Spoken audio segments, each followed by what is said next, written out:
Hey guys, Mr. Kuespert here. Wanted to share with you a little bit about the Tariff of Abominations and the Nullification Crisis and why there was so much frustration about it by the South and Southerners and why the Northerners thought it was, well, pretty darn cool.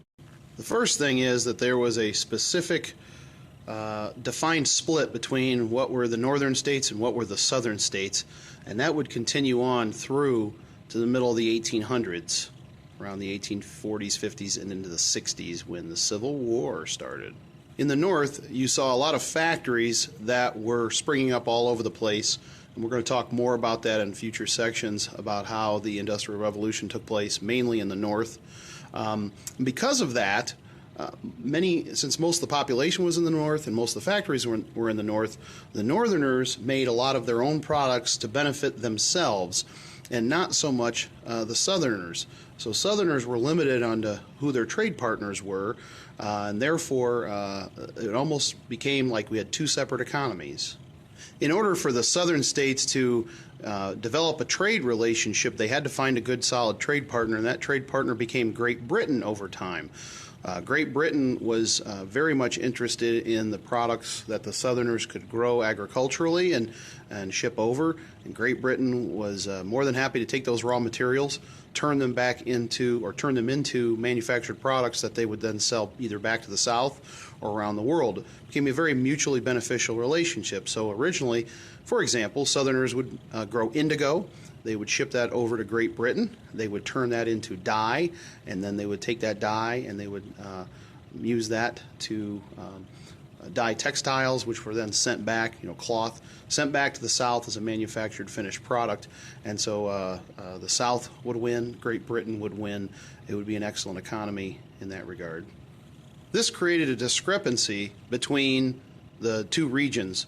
Since the North did not buy a lot of products from foreign soil and they could make their own, they did not have to pay a very big tariff. However, the Southerners, because they got most of their products from foreign soil, were forced to pay the tariff. The Southerners felt that this was a double whammy because the Southerners, even though they had more land, so to speak, they had a much lower population. Since they had such a low population, and most of them were rural folks, they were already poorer than the North. And then on top of that, they get hit with the tariff. So they were the ones that were paying most of the tax bills in the United States.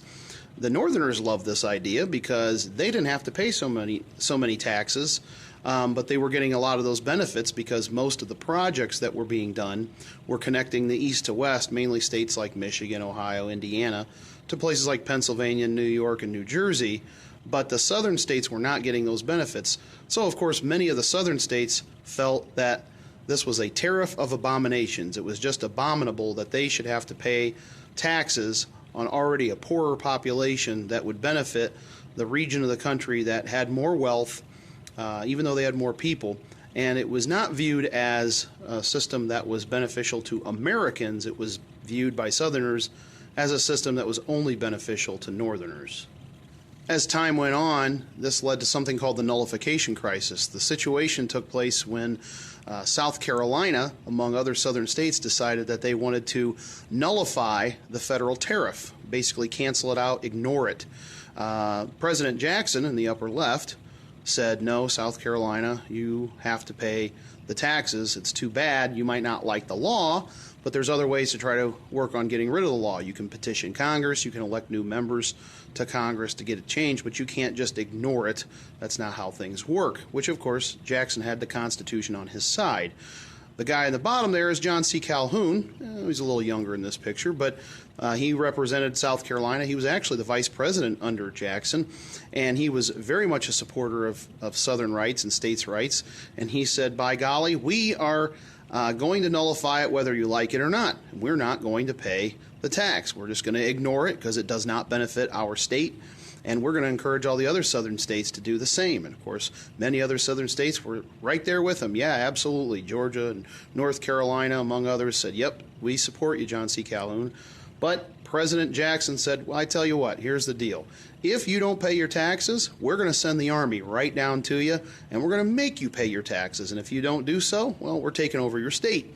when John C. Calhoun said, fine, if you're threatening to do that, we're going to threaten to secede. We're going to break away and form our own country. And he stepped down as vice president shortly thereafter and was mobilizing his state to do just that. However, the other states, Georgia, North Carolina, among others, suddenly said, ooh, we're not really keen on the Army coming into our states, so we're going to back off on that. Suddenly, John C. Calhoun was found to be a loner on this, as well as the rest of South Carolina, and they decided we probably better go to the negotiating table. They worked with Jackson to get the tariff lowered, which is not what they wanted, but John C. Calhoun kind of had egg off his face now and saved face a little bit with that.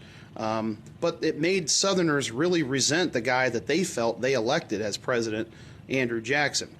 To be continued.